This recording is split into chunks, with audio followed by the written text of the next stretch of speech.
Welcome, Recursive community, back to Attractos here in Athens, where we're hosted by really, really wonderful people. And I'm very happy about our next guest because he can share a bit more about the startup ecosystem here in Greece, and his growth journey reflects the growth of the Greek innovation ecosystem in a way. Dimitris Kalavros got fascinated with tech innovation while working as a journalist. This is how he found his own calling for entrepreneurship. Dimitris brought TEDx conference to Athens and has curated it for more than a decade. He is also the founder of Found.ation, a technology and innovation enabling platform in Southeast Europe. Today, Found.ation runs a digital transformation accelerator for companies.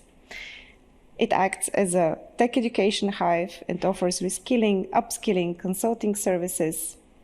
Later on, Dimitris put on the investor hat.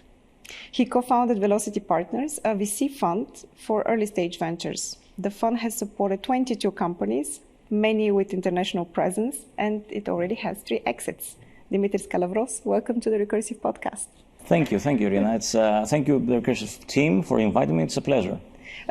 We try to pick, all those people who have been building this ecosystem from the very beginning, and I think you're a perfect example for that, because your growth pretty much reflects how the Greek innovation system developed over the years. It's been a decade or a bit more, and I have gray hair and all right now, so yeah. It's not visible. It's been a while, yeah.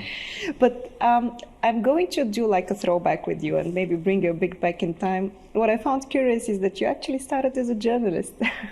Yeah, I mean, it was more like I was a student, I was a law student, so it was more like a sidekick. Yeah. Back in the day, and the whole idea there is that I co-founded one of the first Greek media, pretty much what you are doing with Recursive in 2006. Wow. So it was like very early on. I don't think we had the word ecosystem to describe what we were doing back then, because it was just a handful of people, and it was just in Greek. And then I joined at some point. Mike Butcher from TechCrunch, he went on and say, I want to cover Europe and the different hubs, and also I want to have people from these different hubs covering what's going on there. So I was like, we don't have much to say, but hey, I might be able to contribute Greece. Cool. Yeah. I think he's been always interested in what is happening in the region. At least he's very passionate also for those regions who are kind of underestimated. That's for sure. That's what I felt when I met him just recently. Wow. Okay, that's actually already a great start from where I'm coming from. But tell me, why did you actually come back? I mean, you studied abroad. Yeah. Why did you come back? Because I think back then in the days, it was very natural that when you have a good education, you would stay somewhere, I don't know, in the West, earn good money. Sure. But you went back and you created a media company. I mean, this is... Yes, and maybe also consider that it was, I came back in Greece in 2010, which was the very beginning of the Greek crisis. Yeah. Oh. So plus that, which means that it obviously was not the best time to be around. And to be frankly honest, I came back because I started TEDx Athens, which was a non-for-profit initiative, but yet was my first initiative when I was 22 in 2009. And the first event took place while I was in the UK doing my master's. It was not a success, to put it, politely. So I was like, maybe I come back, do another one, maybe, keep my promise that it's, I can do something of value for some people. The second one goes well, and then I go back. It was not very clear what's going to be back in the day. So the initial thought was, let's have another one, TEDx Athens, and then see what happens after that. And what happened in 2010 was that it was so I was doing some sort of an onboarding in the legal scene, because I'm a lawyer by training, and at the same and these things are super boring. I mean, sorry to my legal apprentices, friends, and all these things, but this was boring. At the same time, I had chats with Konstantinos Daskalakis, who's a renowned Greek professor at MIT. Some entrepreneurs talking at TEDx Athens back in the day in 2010, and you can tell I was super excited spending time with these people, and understanding where they're coming from, what they're trying to prove, build, what's the value they bring in their ecosystems and their communities, and it was so deep inside me it was a comparison, and I was like, I don't like this that much, and at the same time I feel very connected to these things, these stories. I get influenced by these people, these very people. So it was. For me, it was, I should do that. That was not very well defined, and it took me a while to better understand what it takes to build something of value. A while means 2-3 years. So I started a couple of companies, as you mentioned, some media startup companies, got some angel funding for one of them, failed. Not miserably, to be frankly honest. It was all right. For a lifestyle business, I could continue to be honest. But I was not very excited. And then around late 2012, this is where, based on my network from TEDx Athens, we came together, the people that actually became the co-founders of Found.ation, which was my first, let's say, more real initiative. Okay. And it's actually active until today, but still, what did you learn from the failure? Although it wasn't that, miserable and that huge, I think this experience early on can be also very liberating, because when we're young, we do a lot of things to prove ourselves to others, to ourselves as well. Yeah. But when you fail, I think you start caring a bit less about people's opinions, and you can start from scratch. That's one thing, and obviously, as you say, when you start, you either have you don't have a concrete idea what it takes to build something, and this absence of fear, I think it's part of the energy source you need to ignite things and start something new, because obviously fear is one of the main limitations we have as human beings, and when you fear of someone or something, you limit the potential you can bring. So my take was, first is be able to find people that are aligned with your vision. It's very difficult, and I think this as co-founders, as partners in business. And I find this very simplistic approach, a very simplistic issue. You say, obviously, someone says it's very difficult to find someone you can agree with. It's not about agreement. It's more about, having a common direction. Obviously, there's going to be a bumpy road, and you're going to have different views around certain subjects. So it's not about having someone who agrees with you. Being able to build a trustworthy relationship, brick by brick, and be able to develop that is of paramount importance for me in business.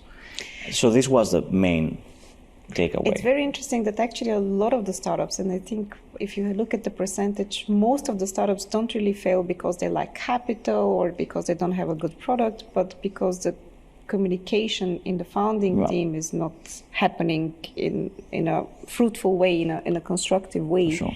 So when you say that you don't look for people that you are going to agree with, I'm agreeing here with you, because having this confirmation bias being somehow strengthened by people that agree with you is not very fruitful ground for innovation. For innovation, you need diversity, you need people who actually think differently.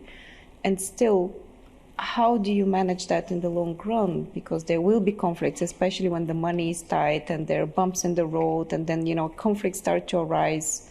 What is the skill or the, character feature that one needs to survive in an environment like this and overcome such conflicts?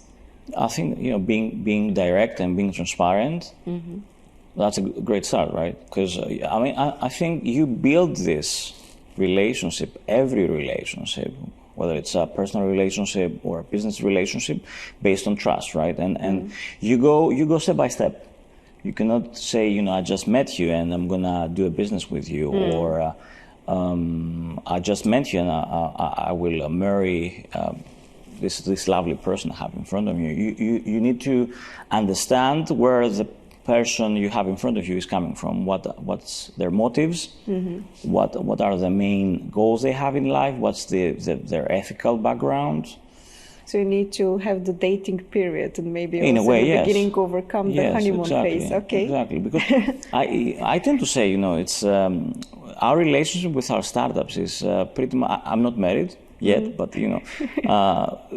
it's like when you do the investment, that's the peak.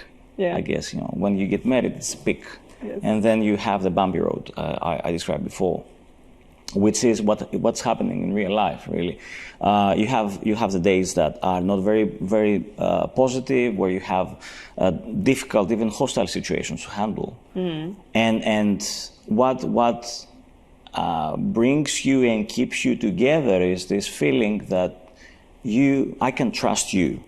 I can genuinely trust you, and I understand that your feedback is coming from a person who has good motives towards what we're building, and motives that are aligned in broader sense with the rest of the team. So I think that's the key situation. Well, looking at your journey, you're obviously a good example, because both Athens, TEDx Athens and Found.ation have been successful organizations for a decade. Found.ation maybe a bit less, but so actually, I think they're both birthday. sustainable projects. And I think the word you just used, sustainable, is key. I think we all recognize that this innovation market is pretty brand new, and you have organizations coming and leaving this market, because this is life. You don't have incumbents. We don't have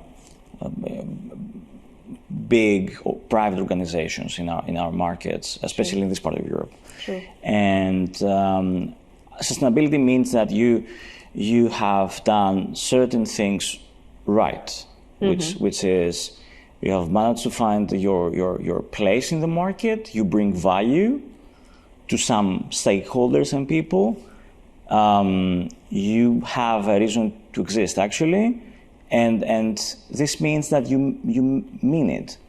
This I don't like fireworks.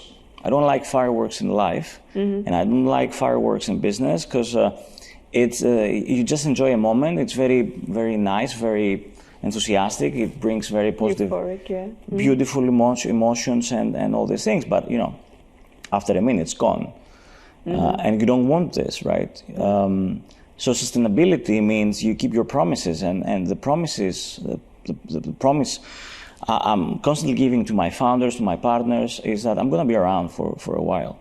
So these things are proof that I mean this. Wow, I think you put it quite well. Sustainability means promises. You said it, actually. Because it's like human relations. There is a commitment, and with the commitment you can basically overcome a lot of things. So, okay. But before I bring you back to your role as an investor, and I know how to start it, still I would like to ask you, what was the idea of Found.ation when you started it? Because it was a lot focused on the ecosystem building. Why would you do that? Why did you saw yourself as someone who needs to contribute to developing a healthy and strong startup ecosystem in Greece? I think I'll give you my personal take. I don't think, and I'm good with that. I don't think I'm such a great operator myself. I'm not that good as an entrepreneur. I'm not really sure I could recognize this inefficiency in a way back in the day. But what I knew is that I don't like focusing in one project. I want to be able to go around, this day we do that, the other day we do the other one, and these sort of things. Keeps you less bored, I guess, because every day is different somehow. So I believe what I told you. I'm not that good as an operator, and when you actually run a business, you have to be on top of everything, especially if it's very early on in the venture creation process.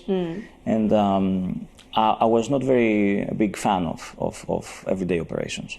So back in the day, what we thought, together with the rest of my co-founders at the foundation, was, the year is 2012. We have this co-working places in other places, Western Europe and the US, of course. And what's the fundamental, function of these places? To bring people together. And we don't have these sort of places in Greece. And why is that? Because the ecosystem, which was very small, had no construction and sort of affiliation in the construction industry whatsoever. And we didn't have people, in most cases, these places are funded by successful entrepreneurs, right? Sure. You have Javier Neal, you have, I don't know about WeWork. I mean, Alan Newman was an entrepreneur, a startupper himself. He was doing other projects as well. But it's not coming, initially these places were not coming from big real estate developers, because it was a super niche market and nobody, so the opportunity. Yeah. Yes. So the main idea was, let's find a place where people can bring together their ideas, their concepts, their ventures, their people, whatever, their problems, and have some sort of an ongoing peer-to-peer knowledge, experience situation, co-creation process. It was not very well. It was not very thoughtful, to be honest, to set up a real estate place in Greece from an entrepreneurial point of view, because we soon realized that back in the day, very few VCs, very few startups that raised capital, very few ventures, that were in need of a more professional place. Okay. So most founders, they were using their own homes initially, then a cafe, a more common place that had no direct affiliation with what they were doing. The third place, as they call it. Yes, the third place. So that was that. And we realized that there is no appetite for that. So that's why we kind of pivoted very early on in doing acceleration programs for big corporates. So we were like, since we're starting to understand this startup ecosystem, and since back in the day, the corporates, the incumbents, they were seeing no real value in coming together with startup companies. So it was more like a CSR initiative for them. Yes. How you can tell a CSR initiative out of, compared to an initiative that the company really aims to extract value from? The marketing budget is bigger than the actual budget to run something. And I don't mind, and you're a media company. So I'm thankful to all yes, those. you should be thankful. But on the other hand, I was like, we're misaligned here. We're misaligned because you want the pictures, I want the pictures, but I want something more. So yeah, but that went well as a business line. Helped us a lot during the first period, which was between 2012 till 2015. This is a time, 2015, where many things in Greece happened, and this is when actually I can still recall these meetings. It was these days, in July 2015. There was a referendum whether we want to stay in the Eurozone or not, and it was one of the worst periods of my time. I was going to the office every single day, and there was no work. we were just watching the news and all, trying to predict what's happening. And then you had all the major media outlets, like in the likes of Bloomberg and New York Times, hovering around the city, doing interviews with us. How is it to be a startupper and not being able to pay Amazon, your Amazon services and all? So not exactly the sort of branding you have for either the country or the market. But we went through a very difficult period then. And we sat down with my partners and we decided not to cease operations. Okay. It was a very difficult decision. We said, we're going to transform the business. It shouldn't be just startups. It should also be, we have started to recognize the need of some sort of a corporate consulting service. Mm-hmm. So from late 2015 all the way to 2017, 2018, when I stepped down eventually to give birth with my new partners in the fund, there was this transition period when we onboarded a couple of more partners. We changed the business model. We introduced the consulting arm because we were not seeing having the acceleration programs as a sustainable means for the company to exist. Yeah. And I guess corporate innovation is actually still challenging, or at least the way that I experience it. After so many years, you would think that, a lot of industries are now forced to transform themselves because some companies, they might not survive through the change that we're going through.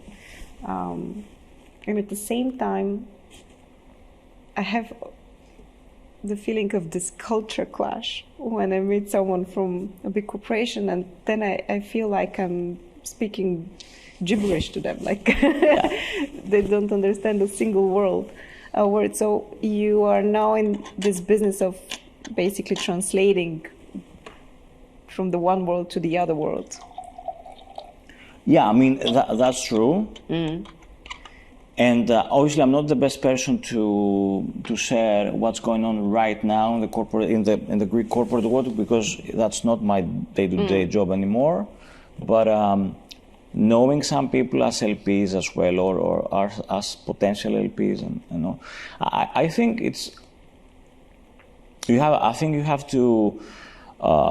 to group corporates and people in different groups. You have the big multinationals that they don't really, in most cases, they don't really care, and they don't have a localized mandate to be any sort of innovative or transformative. So they just have tools, processes, strategies, guidance from abroad. Then you have a second group, which is Greek family businesses or Greek big businesses with even multinational footprint that they want to transform. Okay. And I guess they want to transform because of two things. Their investors want to be transformed because they have institutional money as well. That's a big and they, the institutional money, they say, we have this new ESG policy you have to adopt, and what are you doing about innovation, and what are you doing about gender balance, and what are you doing with your LGBTQ policy or your parental leave policy or whatever. So I think half of the truth is they feel the pressure from their surroundings. And then you have. I believe that many from the successful business owners, they have a very broad understanding of innovation, and they do get the concept, even if they're in their 60s or 70s. Okay. They get the concept. It's the middle level management that it's not very willing to cooperate in a way. And then you have the Greek businesses that are in denial. And I guess I've seen a few examples, and you cannot go very harsh on them because they have their own challenges to face and all these things. And you cannot go like you will extinct. Yeah. You will be like, you should start something at some point, And maybe you say, a few ideas and you try to exchange a few notes and try to seed a couple of ideas. So in 3-4 year time, whatever, you come back or they don't come back to you. You just hear that they do something. So, yeah, I think the second group, it's the most active one in terms also in startup investing, right? Because they do understand. And it's really interesting to see that 5 years ago, everybody was like, I'm going to do angel investing because I know. I know my market and et cetera. And they came to, many of them, they came to realize that, to set up your position in this asset class, you need to spend time. You need to understand what's going on there in terms of trends, talent, opportunities, whatever. And they switched the strategies from trying to be an angel investor into a more like, let's put our money into funds. Let's try to maybe set up a CVC, which means that we bring, on board someone who has that, this mandate to execute.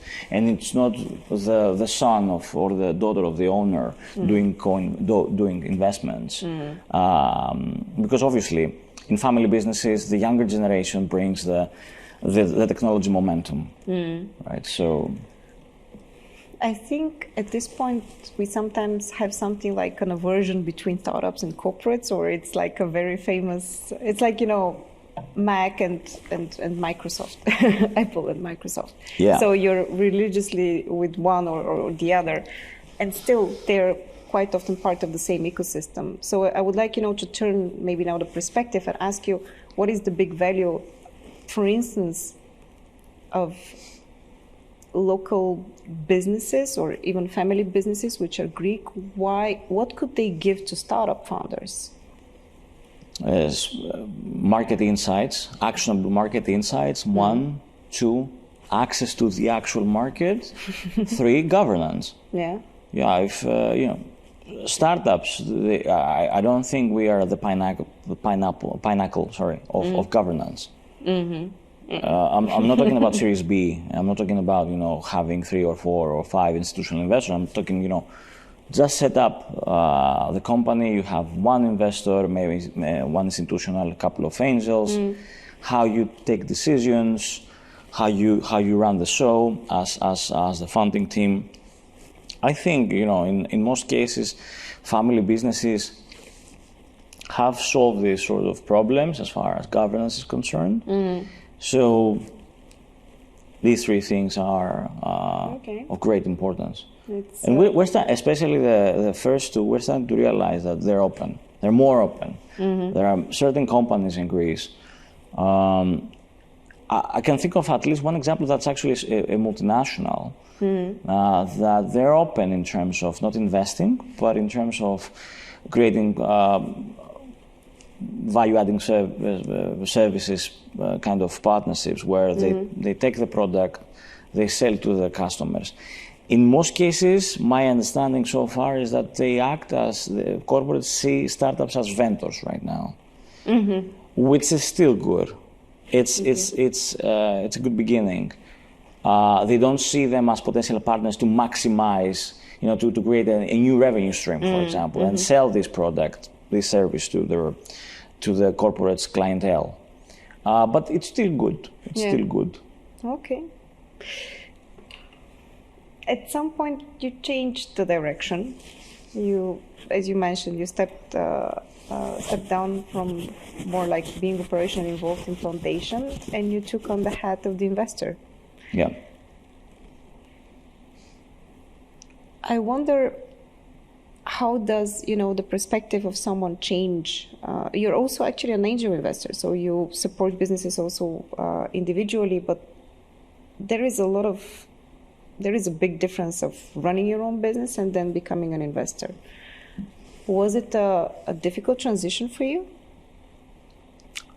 I think it was more or less. I didn't know what to expect.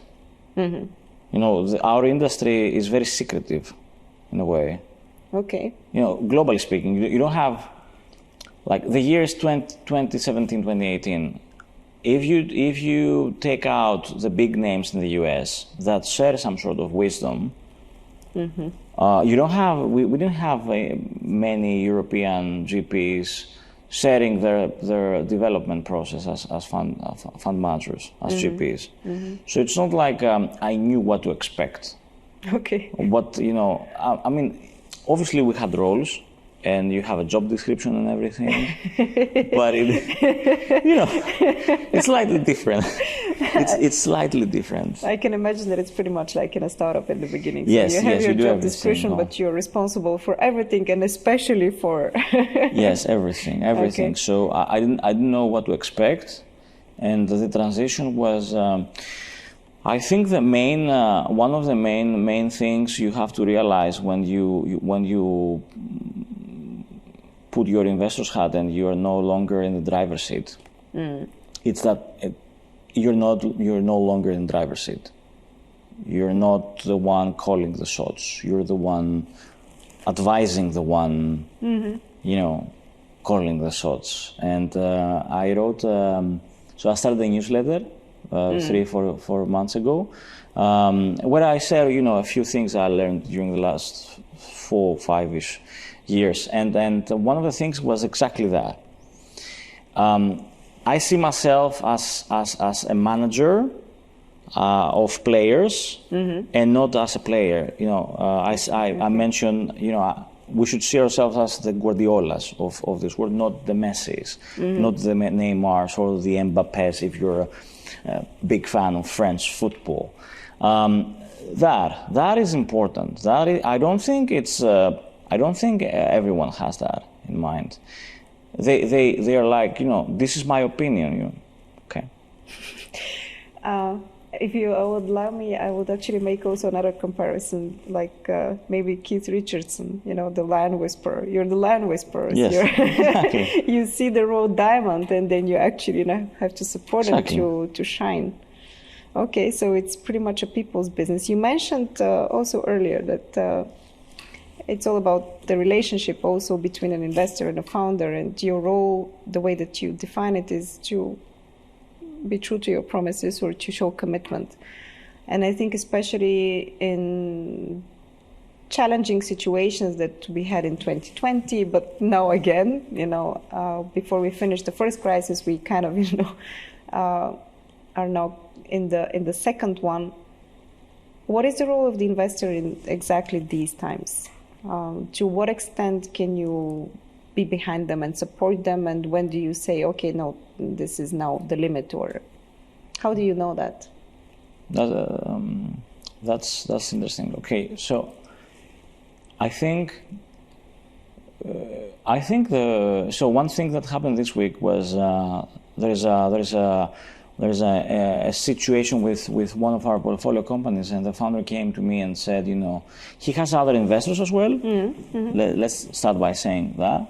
And he was like, I'm coming to you first because we have this relationship and I value your opinion. So being able to receive the first phone call, I think for me is a testament that you have built a relationship that it's there when you need it.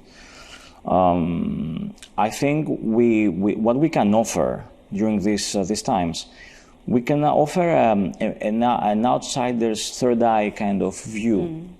We don't have the sentiment. I'm associated, obviously, and I'm in love with most of the companies, we have backed, but I don't have the sentiment level of the founder. Yeah. I have shared with a couple of my founders, just let it go, maybe this is not what it meant to be, And there's a whole different discussion as far as what happens when people are trapped in their own businesses, and I'll leave it there. But to answer your question, clarity, you offer a non-sentimental viewpoint. You could offer perhaps financial support if needed. And you could offer possibly a wider market view. Because it's many founders came back to us and say, what's your viewpoint as far as specifically your fellow investors are concerned. Because our job is, half of our job, talk to founders, the other half talk to other investors, and some other half, I know that's more than 100%, but still. So you have three halves. You talk to your investors, right? Yeah, oh yeah. Yes, they also come. Everything, right?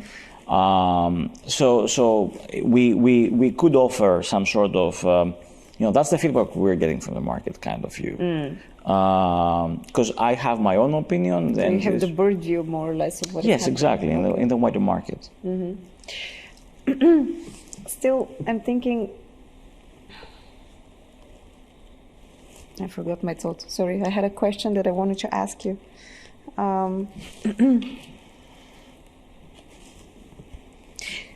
So yes, I'm thinking this is actually also a very responsible position, because we know all those stories of startup founders who succeeded after a long period of not giving up, although many people said no and they didn't actually trust them that they can actually go through with the business. I guess I would feel very challenged to give an advice or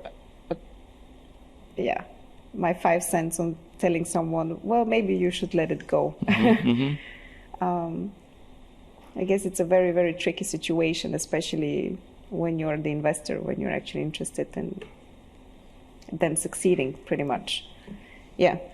In any case, I wanted to ask you, because you're in the business of funding early stage founders, and sometimes I feel like there is this wrong expectation that we need now to get the funding, and when we have the money, then we will start solving everything magically.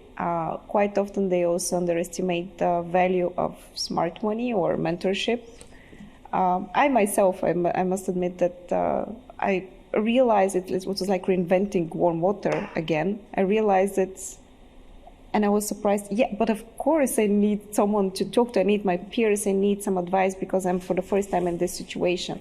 You know it in theory, but it actually catches you somewhere in the middle of your entrepreneurship journey. So my question would be first, what is the definition of smart money to you? And do you feel that also Greek founders have maybe difficulty understanding it, how much they need it already from the very start, that it's not just about, the cash? Yeah, I mean, first, as far as the first part of the question is concerned, I would say smart money means someone who can accelerate certain parts of the business because of his or her experience. You have, I've done it, this is how you should do it. These are 3 people you should talk to bring on board or form some sort of partnership. You accelerate the business creation process. That's smart money. And because of your own pitfalls, you protect the company. This is how I've done it. I've seen this in the past, and you should. Because obviously it's not just about actions, it's also about avoiding certain actions, certain movements. And that's about it for me. Whether the entrepreneurs really can understand the value of smart money early on, I think they say so, obviously. Sometimes I feel, because there are so much content out there about that. Yeah. How to pitch and all. But I'm seeing some sort of a play or something, Okay. Not a Shakespearean, some sort of play, but something that has, you have to say your lines. Okay. Not lies, lines. Your lines. Yes. Say about the valuation and say about how we can think of, us working together. And I think you can tell from the actual body language.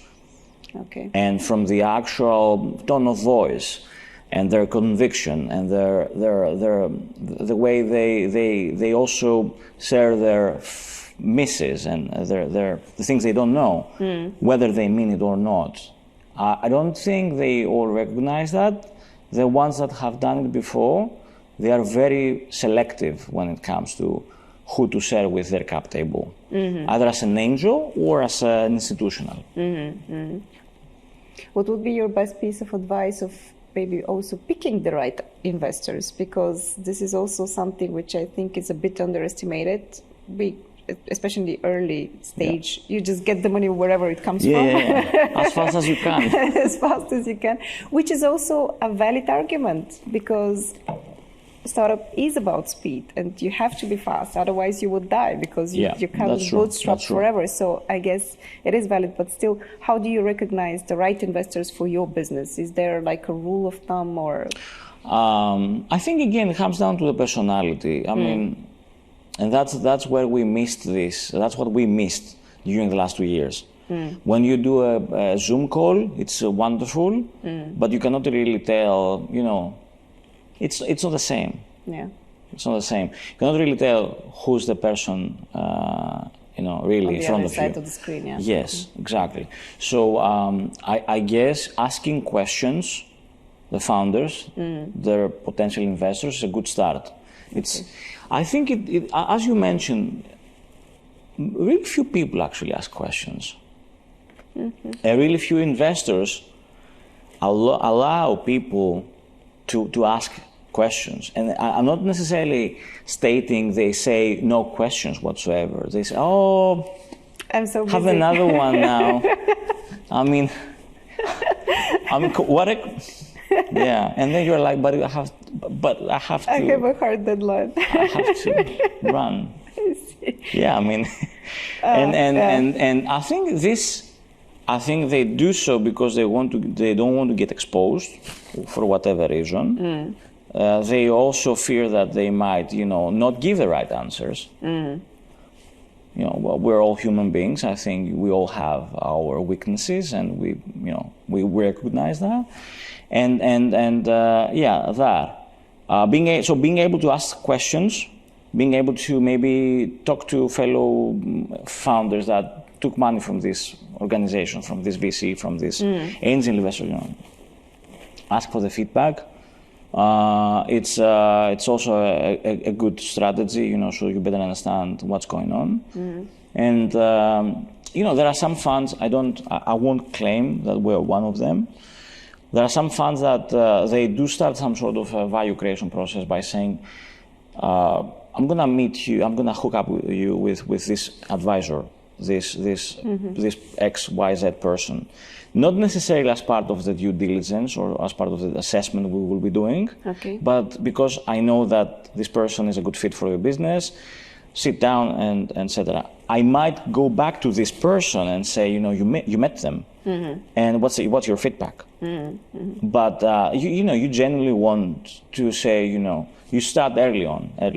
I have a few examples. I'll share one example. I have one company we haven't decided to invest.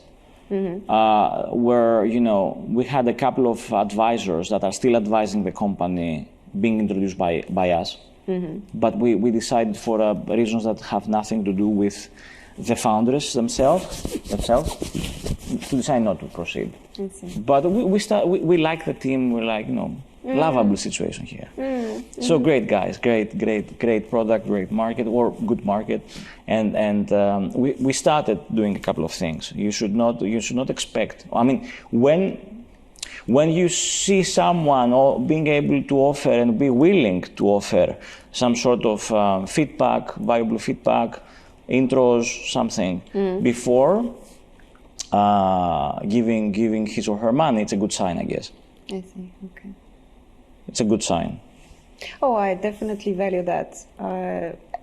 So this is what I've learned in my entrepreneurial and my business life, that networking is like the secret rule maybe of business success, because you may not have the resources yourselves in the bank or with your investors, but if you know the right people, you can somehow put together so much. Yeah. And for sure. I am sure that you also see that, because I know that you're an excellent networker. Wherever I go, people just know you. I don't know how come. Outside of Greece, definitely. So you're definitely one of them. So there is a lot what you can also offer, I think, as an investor through your network. And it's not only the resources that you're owning. In any case, when you decide to invest in a company, what are you looking at? Which are like the main criteria of Velocity at this point? I think if I go back in time, I say, in most cases we saw a competent and complete team. Okay. We did pre-seed and seed, right? And this means that you have very few data points to assess.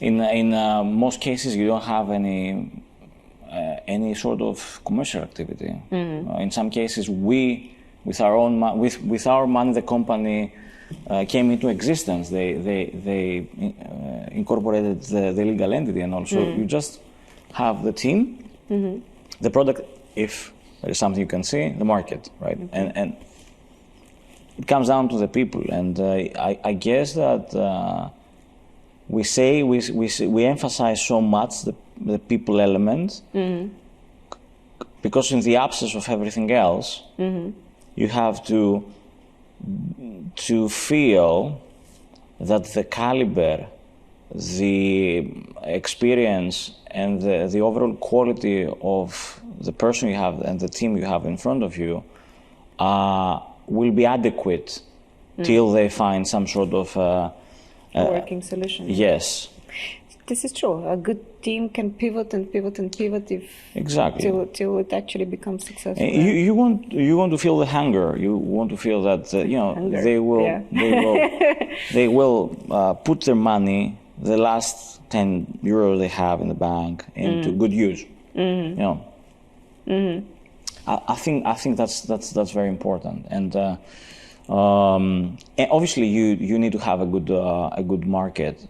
I mean, if you have a great team, and if these people are hyper ambitious and the market is not there, they will soon realize that they should pivot, right? And what I tend to say is that I give this comparison. So you have the founder, the product, and the market, which is the surfer, the board surf, and the wave. So if you have a great surfer and a goodish wave, but not so good board, you still get some moves and all. If you have a pretty amateur situation there, don't go out there if the wave is too high. Because yes, exactly that. Okay, no matter the product. I mean, I guess I just realized that this analogy is not very efficient here, because if the founder is very immature, the product won't be that good, so you won't have anything to go and chase the wave. But I'll change this example. There is another metaphor, but I'm not sure that it's actually better that you bet on the jockey and not on the horse. Yes, exactly that. Exactly. In any case, do you have also the expectation of founders to keep their promises? Because especially in the early stage, there is a lot which can change. Yeah. So which promises are important to you as an investor? That they're not hiding everything. That's number one. It's a good start. And that they will do whatever they can in their powers to make it work in a genuine way, in an honest way. And that's that. I don't go back to my founders and say, this in this Excel sheet, year 2 was supposed to be there and you are there. This is for bankers actually, and I'm no banker. Yes, true. Yeah. Do you believe that founders have some kind of responsibility and a bigger role to play in the society? Because we talk a lot about creating value. Yes. And at this point, sometimes it feels to me a bit cliche. Yeah, sometimes it is. Sometimes it is, and sometimes it's actually very honest and very genuine. But do you believe that the startup communities especially do have some kind of responsibility to make the world a better place? I think we do, and I think, I'm very, very happy to see that In many cases, and it's starting to be also the case in Greece, when you have a successful entrepreneur, they give back. They give back in terms of, starting angel investing, pushing forward their former founders or executives to start their own businesses, have this broader sense of purpose at some point. And I think, because the younger generation, my generation, and even people that are younger than myself, Gen Zers and all, they have a different viewpoint and a different ethical value system. They can definitely bring change that's fundamentally different compared to what was happening. I'm going to give you an example. I don't like the word philanthropy. It feels like someone gives money or a monetary support or any sort of support, but somehow money mobilizes the support to look good. So it's not always the case. I'm not stating every single foundation out there is doing any sort of greenwashing or anything, but I like the word. I like impact investing more, because it has a strategy that, in theory at least, brings together a purpose that's a bit more tangible, and it feels more genuine, more of that.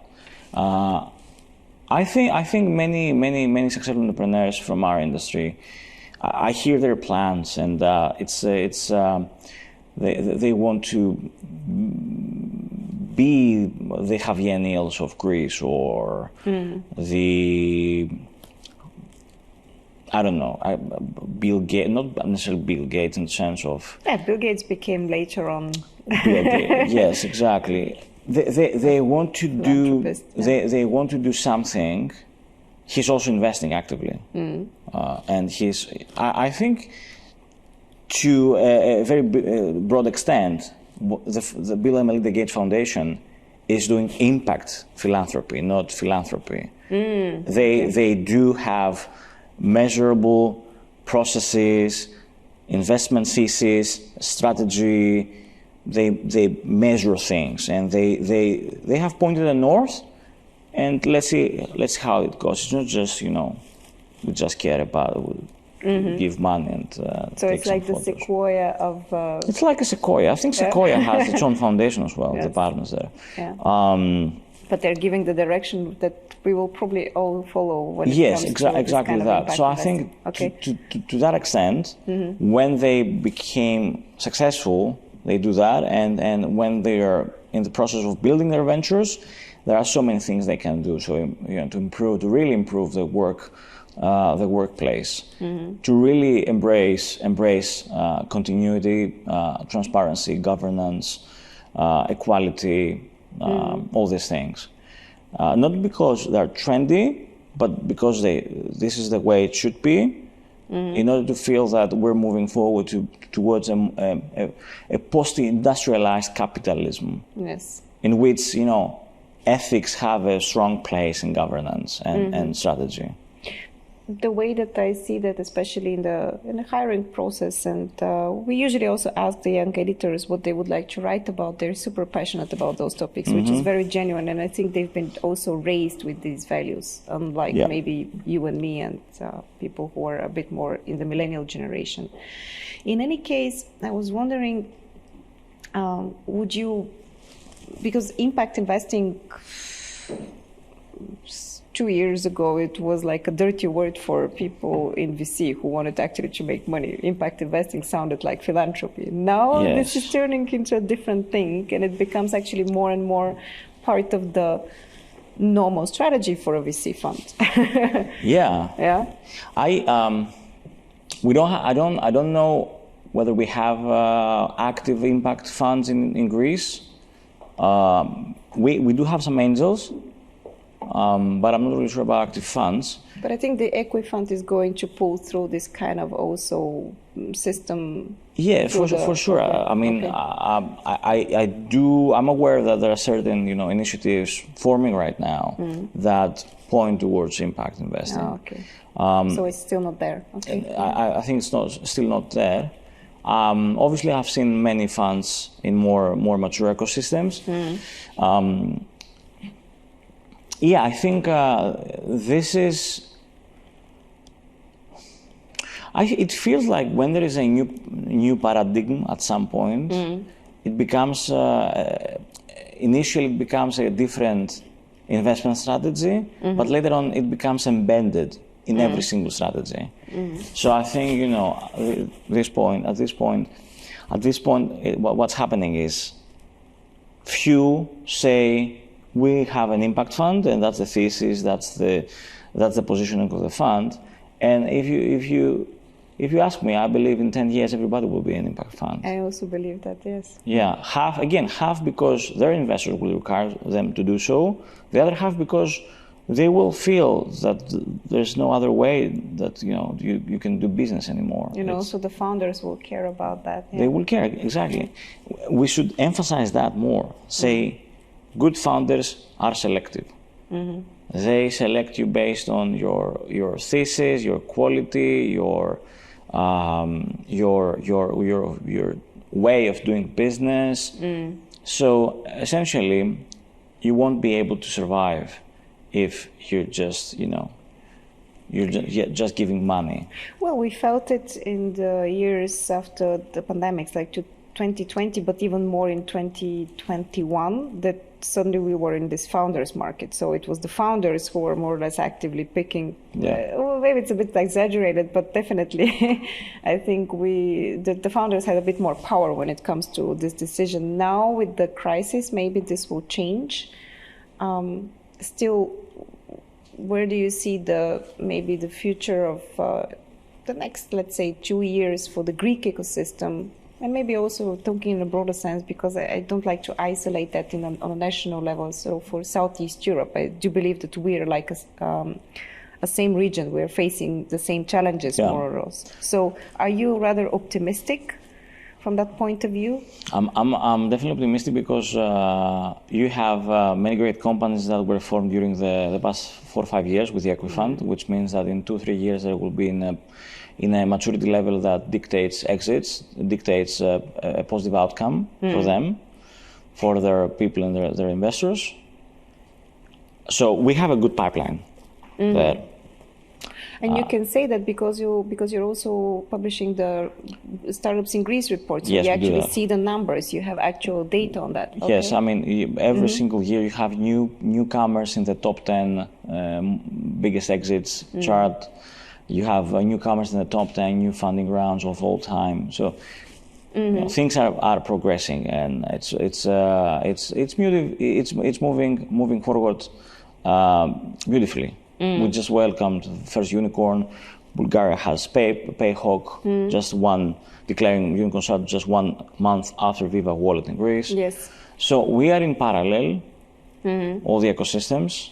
I think you're going to have more specialized funds. You're going to have funds that develop certain, a more specific and certain investment thesis. Okay. We're not doing everything, everything from, I don't know, cars. So it's like in media. Yes, exactly that. Niche media and niche VCs. Okay. Which means eventually that we might be able even to attract foreign talent, and by foreign I mean, take money, a French company take money also from a Greek VC or from a Romanian VC, because this Romanian VC has excellent track record in SaaS, enterprise SaaS, for example. Yeah, the cross-border. Everybody is mentioning that. Everybody's evangelizing that. We should do more.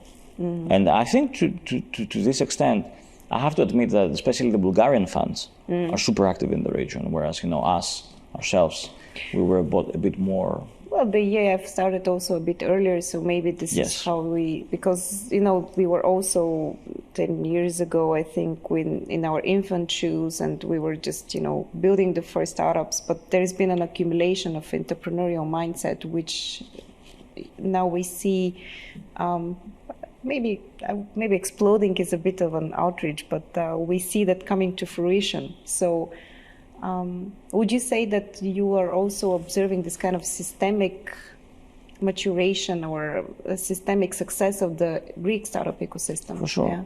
I mean, so it's not just this outlier, which is Viva Wallet. Okay. What I always tend to say, the same way we don't have. I'm going to give you a big example. And, we don't have Uber yet. Yeah. Coming out of Greece. We don't have Sequoia yet. Yeah. Coming out of Greece. So as an ecosystem, we all mature together. Yes. And all the different stakeholders. You have the government, you have the VC funds, you have the private investors community, you have wealthy family offices, you have angel investors, you have founders, you have executives. Corporations, yes. Corporations, exactly. Executives. And I think it's really important to highlight. I see many people successful in the corporate world, jumping in the scale-up journey as SVP or whatever, or senior leadership positions in companies that eventually grow and require a new set of skills. So I think we're in a position where even incumbents, they will start, experiencing this talent drain. Oh, yeah. Because these people, they will start doing joining scale-ups, or doing more startups themselves.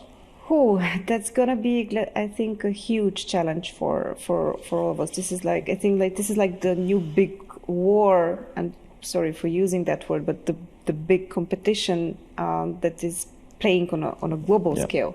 So those countries and those, it's not even countries, but those hubs who are going to win the best talents and the smartest people, they will become dominant over time. And are you optimistic about that here in Greece? Obviously. That we can still kind of, win our piece of the cake?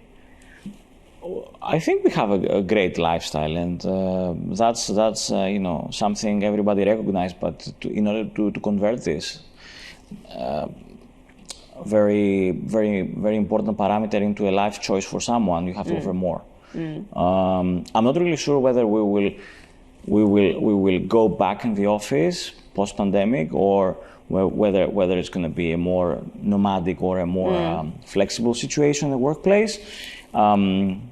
If things go into more a nomadic, flexible play, I guess that Greece has this product proposition that offers a good opportunity and a good alternative to people that are in continental Europe. To put it simply, I have friends, my age, working for VCs, tier 1 VCs in London, living in a bedroom of 3, in a home of 3 bedrooms and all.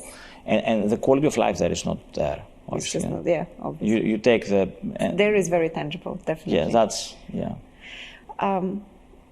We need to wrap it up because we don't have much time, but I feel like we can talk over so many topics, and for me it's now, hard to pick maybe the last one, but I think the last one is something that maybe we in the other neighboring ecosystems can learn from, and this is the way you leverage your diaspora. I mean, we know that there are different resources which you can use for R&D and for innovation, and having a strong relationship to the diaspora is a very important element. We see that especially with the Tel Aviv ecosystem, and I would say that you're really good at that.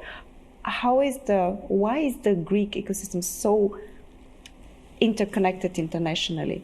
How can we, let's say, in the Bulgaria or in Romania or in Serbia, can learn from that? Because we were all suffering from the brain drain. So the people living abroad who became successful are also many. I think you have two different generations of Greek diaspora in Greece. I guess you have the generation that left the country in the 50s. Yes. In the 60s, I was not really there to tell what was happening there, but I guess this generation obviously has some now generational wealth, connections and presence, and they come back casually. They try to forge, more reasons to come back more frequently. I'm not really sure how active this generation is. Okay. Economically, financially speaking. And then you have the generation that left because of the crisis. Yes. In which the bonding, the connection is much stronger because these things happened during the last decade. Yes. These people still have their best friends in the country, have their families alive in the country, because obviously someone who left. And maybe a house somewhere in the islands. In the summer house, and also this second generation, people in their 30s, 40s, even 50s today, they're super active and connected and in touch with what's happening in the country. I think this is the part that it's more active in terms of the Greek diaspora. There are a couple of nice initiatives pushed by the current government for people to come back financially, tax-wise, and all these things. I think Greeks, and I think this has nothing to do with nationality, you're homesick at some point. You're homesick in a way. There is home. You're sick of that. You want to go back. and what happens if you want to set up a family? Well, I have homesickness for Greece as well, although I'm not Greek. Come here. So I mean, these people they will seek their actual return, and they will seek to forge real partnerships with their home country, because they're active and they want to maintain this relationship. Focus in this age group. Okay. Because I guess these people, Bulgarians and Romanians that left the country during the last decade, have similar or quasi-similar. They've been living for 20 years. Our crisis started before yours. yeah. Quasi-similar, but they're still young, still there, still business active. So look for those who are emotionally connected. Yes. Okay. I think the people in their 70s, they have a very different viewpoint of Greece, a more romantic one. Yes. Definitely. More like yes. I can only imagine that you will continue playing your role for building the ecosystem, having your part in that. What are you now looking forward to personally on your personal journey, not less individual, but in the business sense? Okay. What comes next? What is the next big thing? That's big. Okay. No, I mean, to be able to continue play this role and witness the growth and be able to witness, go back in time and witness that you started with all these people and just look at them now. They're super successful and all. I think this is very important. So I wouldn't necessarily point towards a specific project of mine or something like that. I would say that it is I think a privilege to be able to witness generational growth.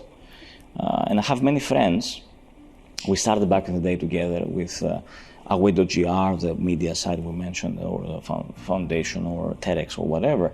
And they have their businesses, they're doing well, they have their families, and also it's very nice to see these folks moving forward. I've been underestimating this. Now I started seeing that also in the Recursive, because we have our first interns and we have some people who started very young. And then you see them grow, and you know that maybe you played also a little part in their developing their mindset and their hunger, for achieving more, and it is very rewarding. Exactly. I skipped this part because I expect them to tell that, Yeah, no, I know what you're saying, but sometimes, Dimitri, I would love to continue the conversation, and I'm seriously considering coming for staying a bit longer here in Greece. Maybe not necessarily in Athens, because I know that in the summer you will be all left. Yeah, that's the reality, I'm afraid. Somewhere in those wonderful islands that you have. But let's continue the conversation, and maybe in 10 years we can again sit together and look back and see. And maybe we switch roles, and I interview you. You know what you did after your success and all these things. You know. Yeah, it would be curious. Wonderful. Oh, that would be great. Let's do that. Thank you. Wonderful. Thanks a lot. Thank you. In the next episode of the Recursive podcast, we welcome the program manager at the Greek innovation and technology company Crowd Policy and the Visa Innovation Program in Greece, Vicky Fotinou. You mentioned many of the startups that you have supported, and we can see the results, which is the most awarding, I believe, feeling if you're devoted to something. Actually, the results and the progress is the most important, because you meet people when they are youngsters and at their first steps, and after some years they have grown their company, they have hired employees, they have raised funding, and they are at a totally different stage from when you met them in hackathons. But everything starts with a crowd hackathon and a first step to apply for it. And if you're just as passionate about innovation as we are, hit subscribe for the Recursive podcast on YouTube or your favorite podcast platform. We're everywhere.